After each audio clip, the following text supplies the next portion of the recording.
Bom dia novamente, pessoal. Agora vamos para a nossa aula 2 de estudos regionais, tá bom? Quando os portugueses eles chegaram aqui na nossa região, a intenção deles, eles viam o nosso lugar, nosso país, nosso estado, como uma possibilidade de ser uma nova Índia. A Índia era uma importante fonte de receita econômica para eles. Eles viram essa possibilidade. Por isso que muitos dos nomes que eles utilizavam lá nas Índias, eles quiseram incorporar, colocar aqui também.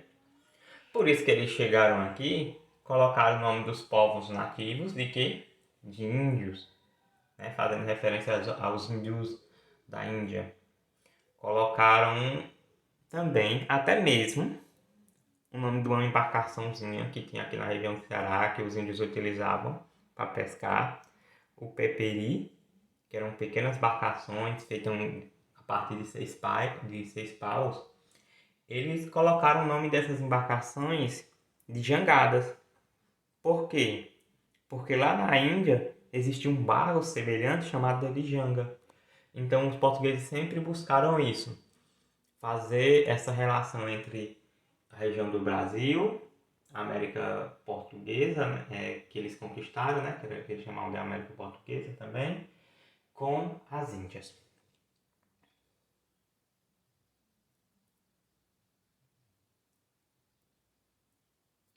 Só que nesse primeiro momento, quando eles chegam aqui, não tem eles não veem o potencial, um grande potencial econômico inicial aqui na nossa região. Eles realizam alguns escâmbios com os povos nativos, só que ele não vê aquela possibilidade econômica que eles enxergavam nas Índias. Por isso que atrasa muito a colonização do Brasil. Eles chegam em 1500 e vão começar a colonizar décadas depois. Eles começam muito o processo de colonização quando outros povos europeus começam a chegar aqui também, querer dominar essas terras, especialmente os holandeses e os franceses. Então os portugueses, quando os holandeses e os franceses começam a vir para cá fazer escândalo com os indígenas, começam a querer conquistar esse território, os portugueses vão voltar ainda mais a atenção, principalmente para essa nossa região. Isso acaba criando conflito entre esses três grupos europeus, franceses, holandeses e portugueses. Só que os índios eles não aceitam de forma pacífica essa dominação portuguesa. Eles realizam vários processos de resistência através de lutas.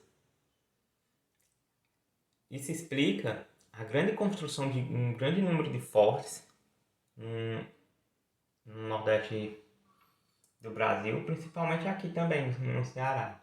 Tanto é que a base para o surgimento de Fortaleza vai ser um forte. A gente vai ver essa construção desse forte, o período, quem construiu, porque faz parte, né, do processo de colonização até a gente chegar hoje.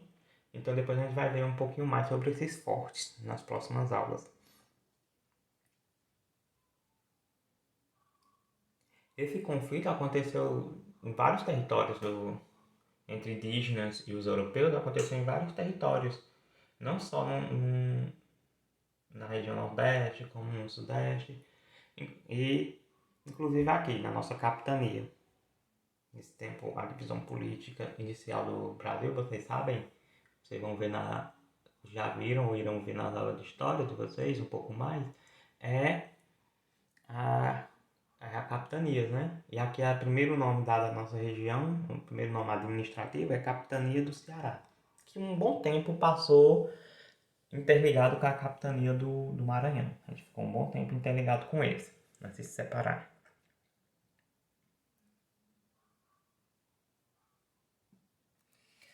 Então, o que é que os portugueses, especialmente os portugueses, fizeram nesse período em relação aos indígenas?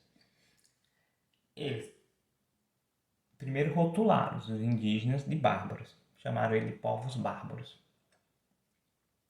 Como assim povos bárbaros? Eles classificam por os indígenas não possuir aquela cultura europeia, a forma de falar, de se vestir, de se comportar dos europeus, eles rotularam o que era diferente deles de bárbaros, chamaram os indígenas de bárbaros. E eles acabavam por provocar guerra entre os próprios indígenas, entre os povos indígenas, porque os indígenas tinham conflito entre eles. Antes mesmo dos portugueses chegar, nem todos os povos indígenas viviam em harmonia, eles tinham conflito entre eles. Só que os portugueses incentivaram ainda mais esses conflitos e muitas vezes os próprios portugueses e europeus provocavam guerras contra os indígenas e eles chamando os indígenas de bárbaros. E essas guerras eram o intuito de dominar as terras indígenas e capturar eles para ser escravos, trabalhar para eles, para os portugueses, de forma de escravatura. E os indígenas não aceitavam isso, muitos povos indígenas dessa região. Por isso que a região do Ceará, no período inicial da colonização, teve muitos conflitos. E eles chamaram esse período de conflito de Guerra dos Bárbaros. Pessoal, essa foi uma pequena introdução à nossa aula de estudos regionais. Vocês está vendo que a gente está indo aos pouquinhos. E a gente vai indo aos pouquinhos e a intenção é que a gente chegue até no Ceará dos dias de hoje, tá bom? Então a gente já começou lá com o Ceará antes dos portugueses chegar aqui. A gente está vendo já a interação dos portugueses com os indígenas e esse começo da colonização. Nos próximos a gente já vai ver como foi se dando o povoamento. Na próxima aula a gente já vai ver como vai se dando o povoamento. Também realizar aqui uma pequena atividade para vocês, para a gente fixar o conteúdo. Quais povos buscaram conquistar a nossa região? Tem um texto, eu falei também para vocês, né? Qual foi esses povos europeus? Esses povos europeus, quem foram os europeus que chegaram aqui tentando conquistar essa região? Qual foram os primeiros nomes da região do Ceará? Eu falei, a capitania, como era o nome da capitania? É bem semelhante o nome, Ceará com o nome da capitania. Aí aqui é para vocês falarem sobre a resistência dos indígenas à colonização. Como foi essa resistência? E de que os portugueses acusaram os indígenas? Disseram que eles eram como? Qual foi a justificativa para eles que eles usaram para guerrear contra os indígenas, dominar, tomar suas terras e escravizar eles? E aqui é a opinião de vocês. Desculpa, pessoal, tem que desativar essa notificação. Desculpa novamente. Sempre acontece, vou desativar depois. E aqui, para vocês me dizerem, pessoal, hoje, na opinião de vocês hoje, existe ainda conflitos? Os indígenas ainda são perseguidos por causa das suas terras, por causa da riqueza das suas terras? Isso daqui é fácil, pessoal, vocês responder. Vocês veem no jornal as notícias sobre isso, sobre essas perseguições. Então é só vocês verem no dia a dia de vocês, nos jornais, na internet. A gente vê, né, essas notícias dos conflitos ainda hoje em relação às terras indígenas. Então é isso, pessoal. Vou também postar a atividade em PDF e imagem para ficar mais fácil de vocês fazerem, tá bom? Tenham todos uma boa semana e uma boa aula. Obrigado.